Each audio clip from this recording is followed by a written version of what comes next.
نطفي بهم حر الجحيم الحاطم وبنت المصطفى المرتضى الليث الهما من بعدهم بدران شحال الآن خمسة نطفي بهم حر الجحيم الحاطم المصطفى والمرتضى وابنهما والفاطمة. اعوذ باللہ من الشیطان الرجیم بسم اللہ الرحمن الرحیم الحمد للہ رب العالمین والصلاة والسلام علی اشرف الانبیاء والمرسلین وعلی اہل بیتہ الطیبین الطاہرین المعصومین ولعنۃ الدائمۃ علی اعدائہم اجمعین. ناظرین محترم، تاریخ آل آبا کے سلسلے میں چند دروس لے کر آپ حضرات کی خدمت میں حاضر ہوا ہوں. ان پروگرامز میں کہ جن میں تاریخ کے سلسلے میں اور اسی طرح پنجتن پاک کے دوران زندگی میں جو واقعات اور جو مسائل پیش آئے، ان 30 درسوں میں ایک ایک کر کے انشاءاللہ آپ حضرات کی خدمت میں پیش کروں گا. ان پروگرام کا مقصد صرف تاریخ بیان کرنا نہیں، بلکہ ایک اہم مقصد ان پروگرام میں موجود ہے، اور وہ یہ ہے کہ اگر کوئی انسان حق اور حقیقت کو تاریخ کے ذریعے سے پہچاننا چاہے تو اس تاریخ میں کہ جو آج ہمارے پاس موجود ہے، کیا ان کے اندر ایسے شواہد موجود ہیں جن کے ذریعے سے ہم حق اور حقیقت کو پا سکیں.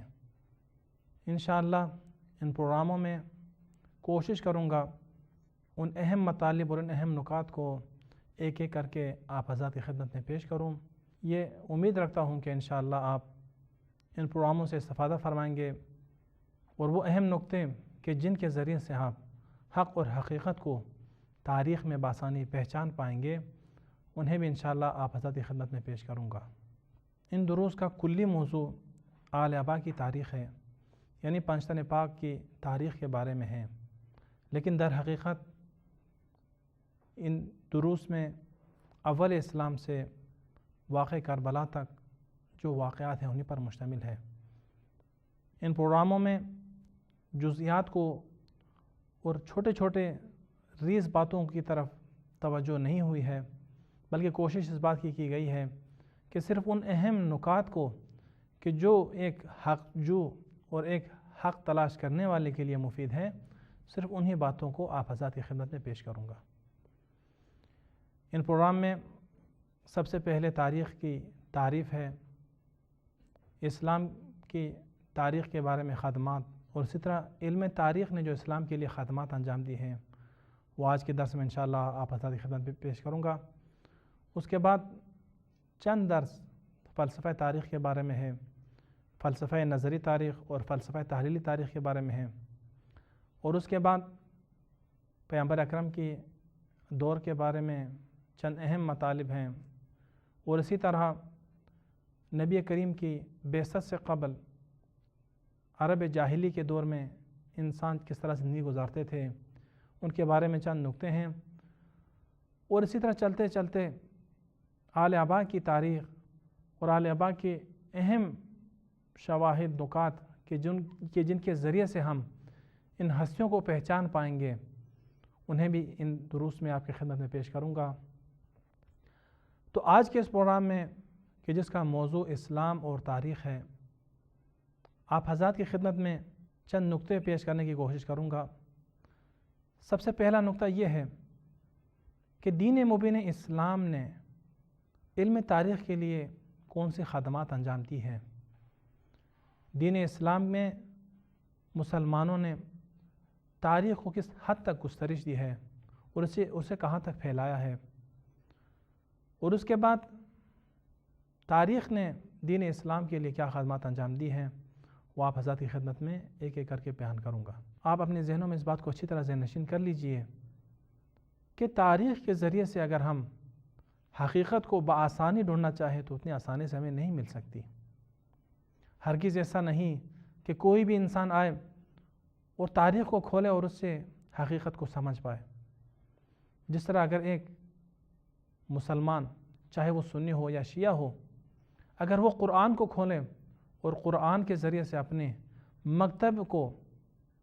اپنے فرقے کی حقانیت کو ثابت کرنا چاہے تو اسے بآسانی ثابت نہیں کر سکتا، اس لیے کہ قرآن کریم، نہ فقط قرآن کریم بلکہ احادیث نبوی اور اسی طرح تاریخ، یہ وہ چیزیں ہیں کہ جنہیں سمجھنے کے لیے انسان کو کچھ دقت کی ضرورت پیش آتی ہے، کچھ سمجھنے اور سوچنے کی ضرورت پیش آتی ہے۔ یوں ہی نہیں کہ جو بھی انسان کہے کہ ہاں میں فلاں آیت کے ذریعے سے حق کو پہچان پاؤں گا۔ حق اگر اتنا آسان ہوتا، اگر حق کو سمجھنا اتنا ہی سہولت اور آسانی کے ساتھ انسانوں کے لیے میسر ہوتا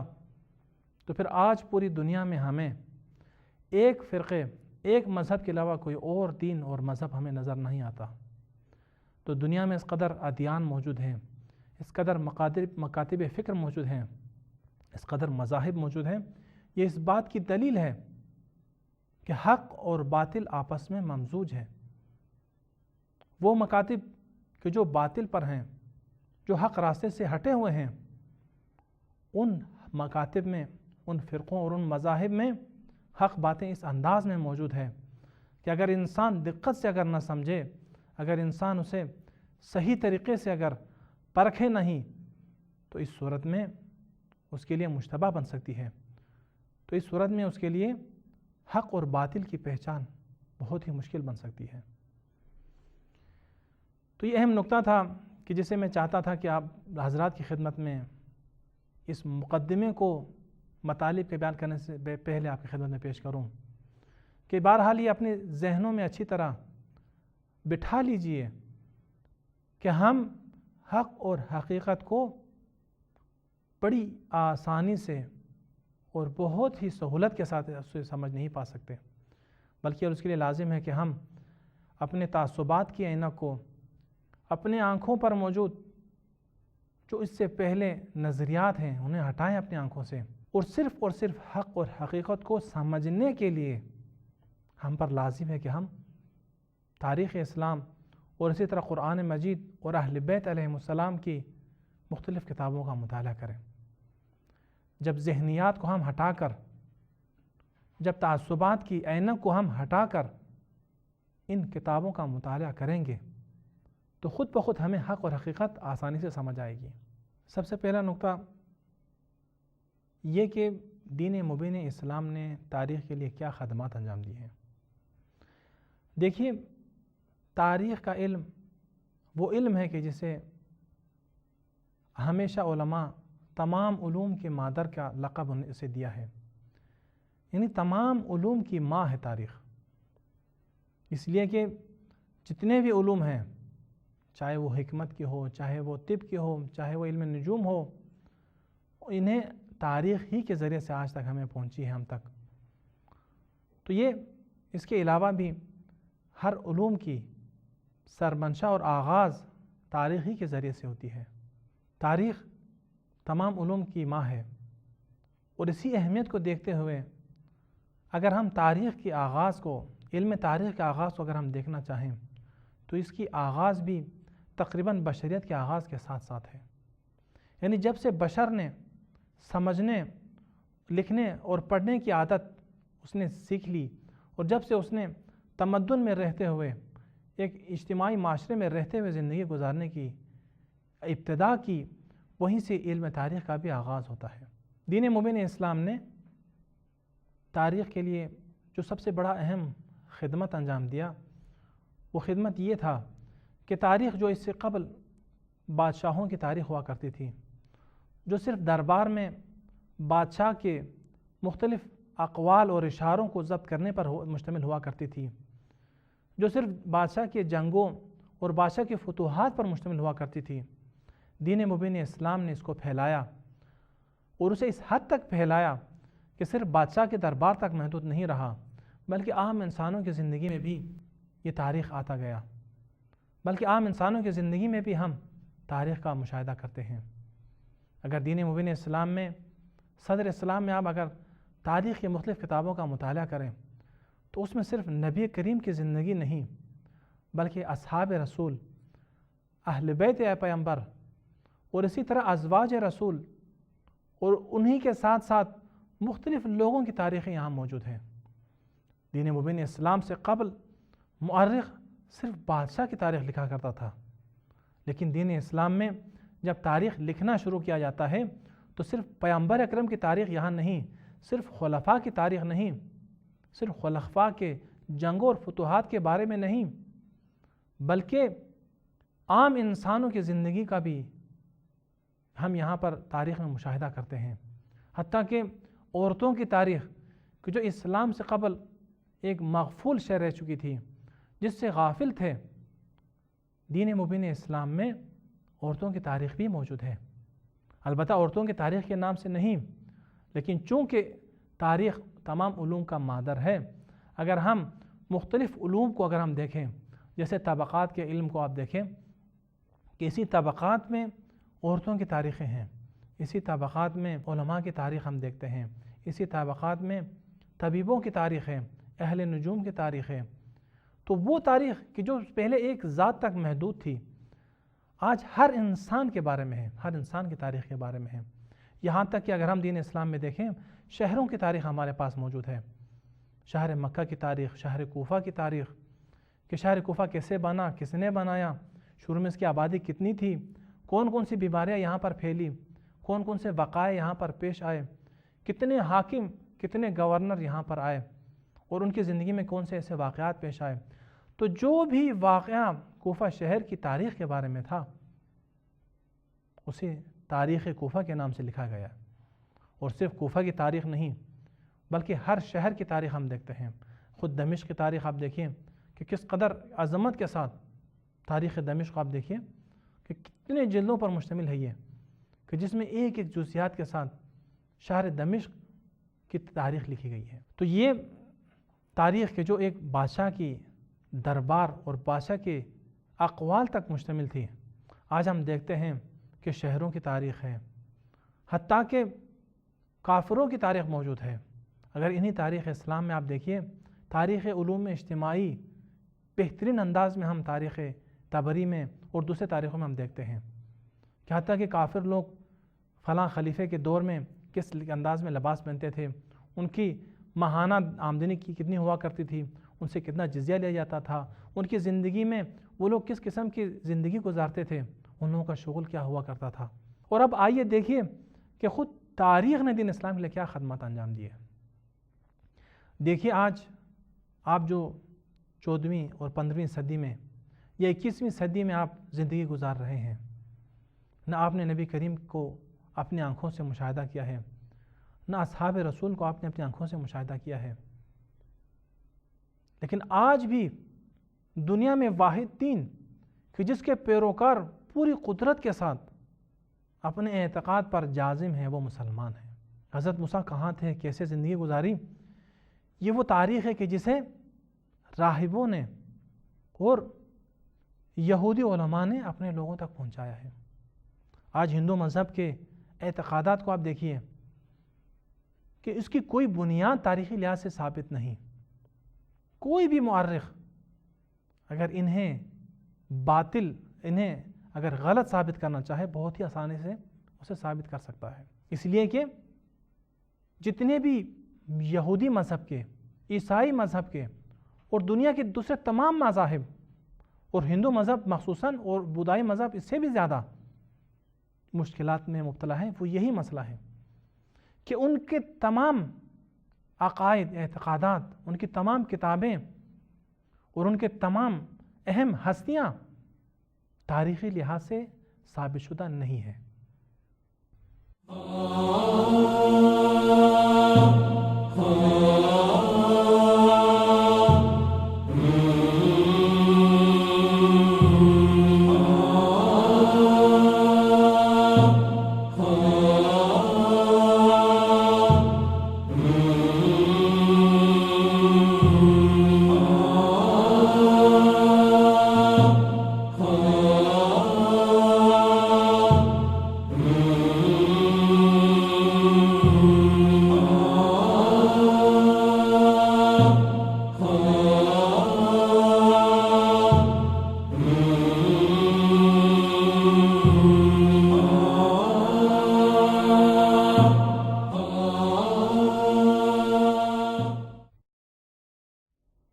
حضرت عیسیٰ علیہ السلام اور حضرت موسیٰ علیہ السلام کی تاریخ ہمارے لیے قرآن سے ثابت ہے.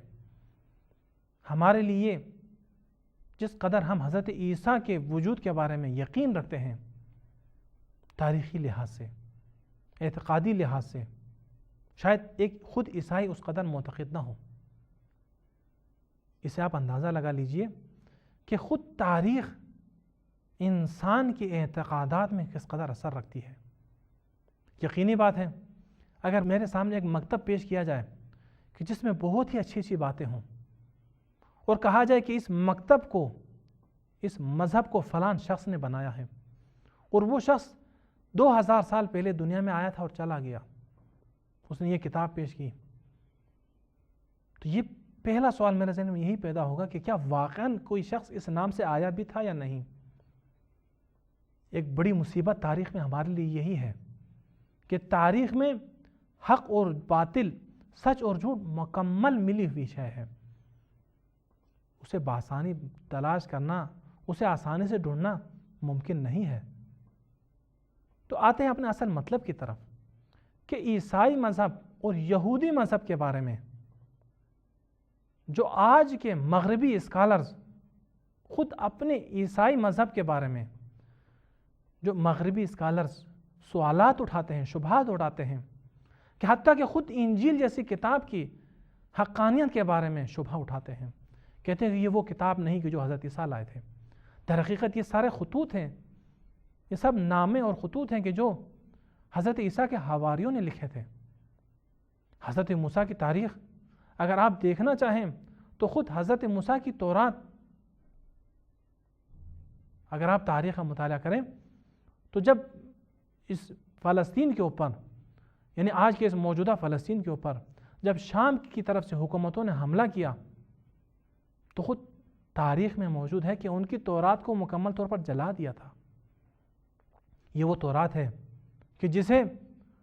لوگوں نے اپنے حفظ سے لکھی ہے، اپنے ذہنی حافظے سے انہوں نے لکھی ہے. تو خود ان کی تورات کی یہ حالت ہے.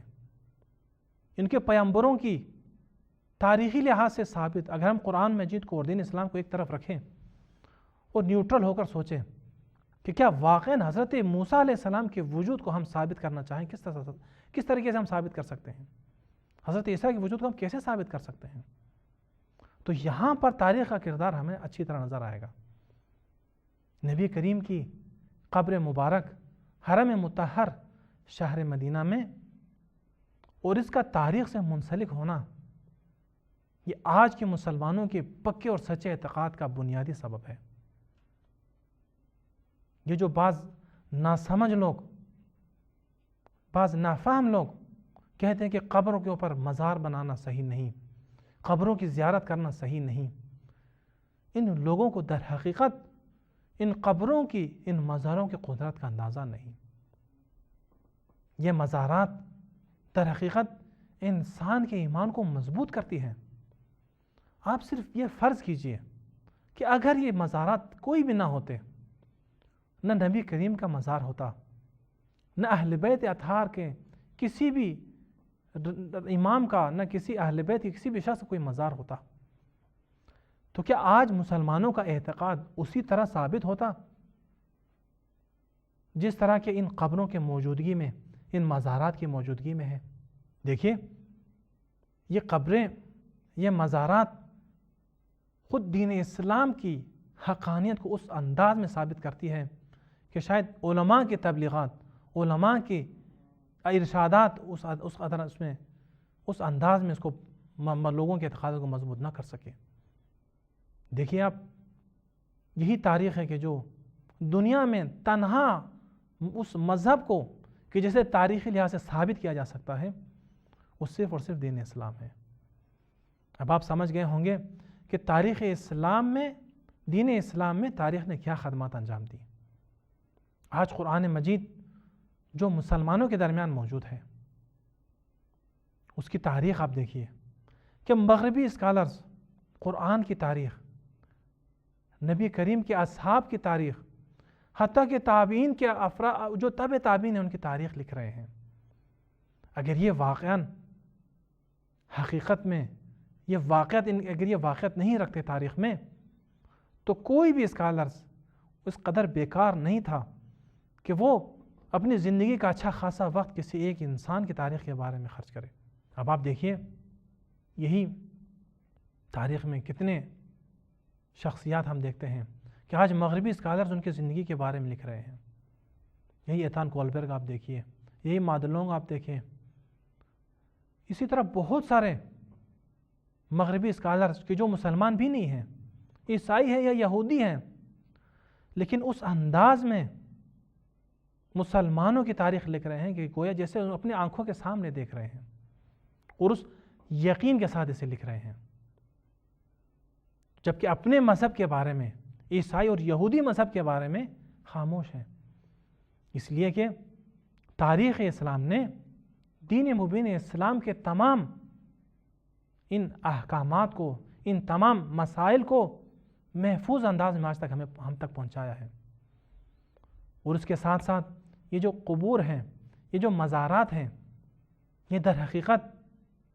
ہر انسان کے لیے، ہر انسان کے اعتقادات کے لیے ایک روشن آئینے کے مانند ہے کہ جسے دیکھ کر انسان ایسے محسوس کرتا ہے کہ جب کوئی انسان مخصوصاً مدینہ منورہ جاتا ہے، جب نبی کریم کی قبر مبارک کی طرف جب وہ نگاہ کرتا ہے تو اسے ایسے محسوس ہوتا ہے کہ گویا جیسے میں نبی کریم کی بارگاہ میں ہوں، گویا کہ میں نبی کریم کو اپنی آنکھوں کے سامنے دیکھ رہا ہوں۔ جو شخص نجف اشرف اور کربلائے معلیٰ جاتا ہے تو یہ مزارات،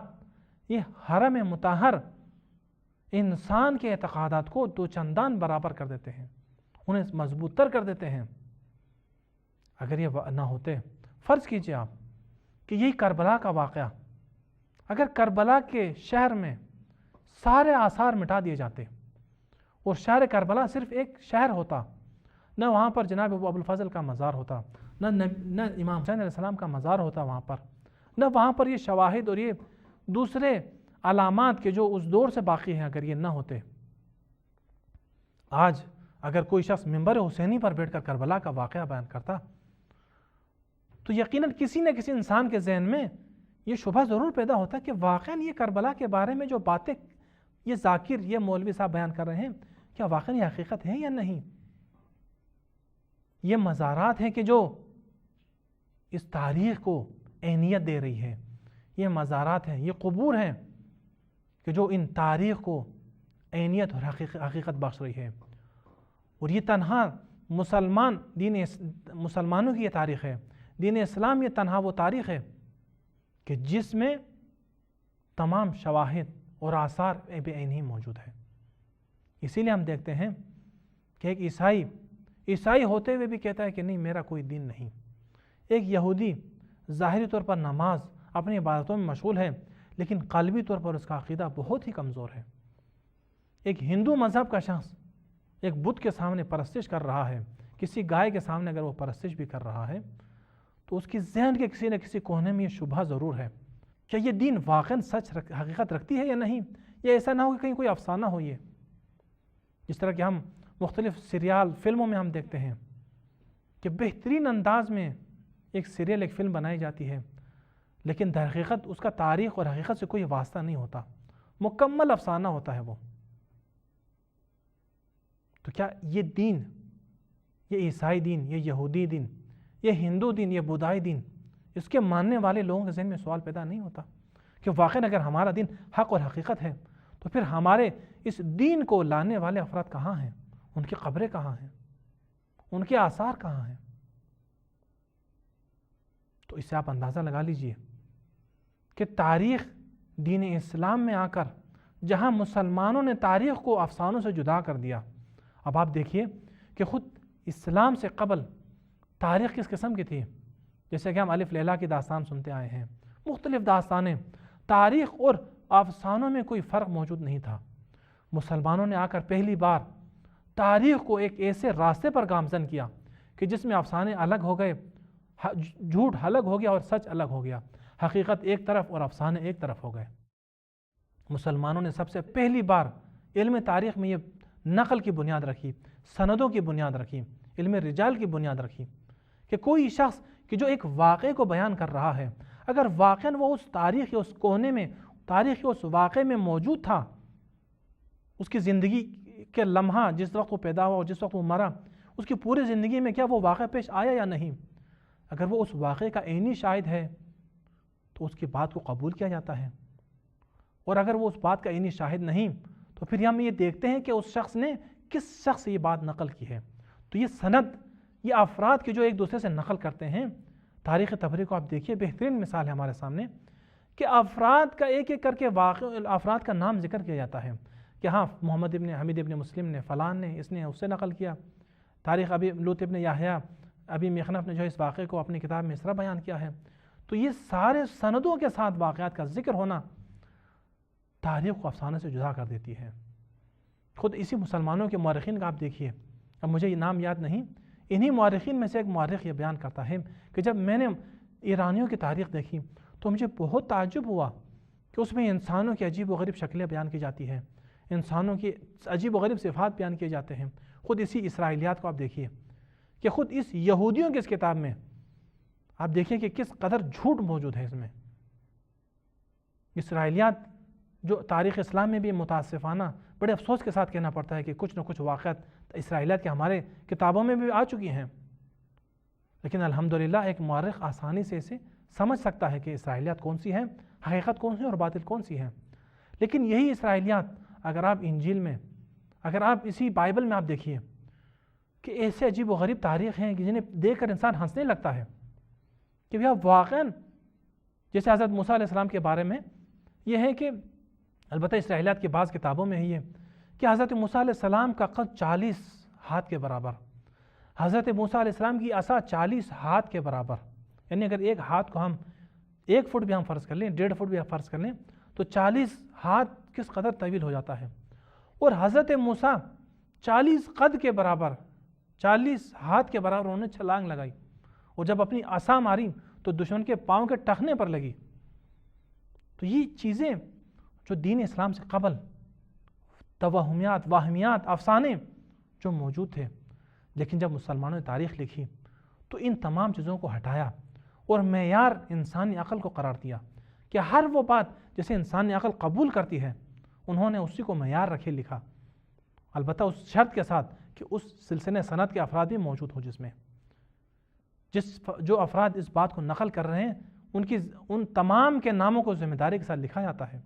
کہ اس واقعے کو تبری جب کہتا ہے کہ اس واقعے کو جو میں لکھ رہا ہوں، درست ہے کہ میں واقعہ کربلا کے 250 سال بعد لکھ رہا ہوں، لیکن در حقیقت اس واقعے کو، اس مطلب کو جو میں لکھ رہا ہوں، اس کو میں نے فلان سے، اس نے فلان شخص سے، اس نے فلان شخص سے، اسی طرح اس واقعے کو اس عین شاہد تک پہنچاتا ہے کہ جو واقعہ کربلا میں موجود تھا۔ تو یہ وہ تاریخ ہے کہ آج کے علم تاریخ، آج کے جدید دور میں بھی جو مغربی اسکالرز نے، جو مغربی ممالک نے چاہا کہ تاریخ کو نئے علمی بنیاد پر رکھیں، انہوں نے وہی بنیاد، وہی سٹرکچر رکھا جو مسلمانوں نے تیار کیا تھا۔ یعنی 2 معیار، ایک تو یہ کہ جو واقعہ بیان کر رہے ہیں وہ آپ کے بیان کرنے میں اور اس واقعے کے درمیان گیپ زیادہ نہیں ہونی چاہیے۔ اگر گیپ موجود ہے تو جو افراد آپ کے اور اس واقعے کے درمیان میں ہیں ان کا آپ نام بتا دیجئے کہ وہ افراد کون کون سے افراد تھے، کیا وہ سچے لوگ ہیں یا جھوٹے لوگ ہیں۔ اگر لوگ سچ بولنے والے لوگ ہیں تو ان کی بات کو تسلیم کی جاتی ہے، اگر وہ جھوٹے ہیں، دروغگو ہیں، ان کی باتوں کو قبول نہیں کیا جاتا ہے، جسے علم رجال میں بہتر انداز میں توضیح دی گئی ہے۔ تو دوسرا نقطہ، جیسے آج یورپ میں علم تاریخ کی جدید اصولوں کی بنیاد پر جو جسے رکھا گیا ہے وہ یہی انسانی عقل اسے قبول کرے۔ یعنی انسانی عقل ایک واقعے کو اگر قبول کرتی ہو تو ہم اسے تاریخی طور پر اسے مان سکتے ہیں، لیکن اگر ایک ایسا واقعہ ہو کہ جسے انسانی عقل قبول نہ کرے تو ایک مورخ اسے ہرگز اپنے تاریخ میں اسے نہیں لکھنا چاہیے۔ تو بہرحال یہ تاریخ نے اسلام کے لیے خدمات انجام دی، اور اسی طرح اس دین اسلام نے جو تاریخ کے لیے خدمات انجام دی۔ یہ وہ نقطے تھے جو آج کے پروگرام میں نے آپ کی خدمت میں پیش کیے۔ امیدوار ہوں کہ آپ لوگوں نے ان باتوں سے، ان مطالب سے استفادہ کیا ہوگا۔ پروردگار متعال کی بارگاہ میں دعا کرتے ہیں کہ پروردگار آپ بحق محمد و آل طاہرین ہم تمام انسانوں کو حق راستے پر چلنے کی توفیق نصیب فرما۔ ہم تمام مؤمنین کو پروردگارہ جب ہدایت دی ہے تو پروردگارہ ہمیں اس راہ حق پر ہمیشہ گامزن رہنے کی توفیق نصیب فرما۔ ربنا تقبل منا انك انت السميع العليم.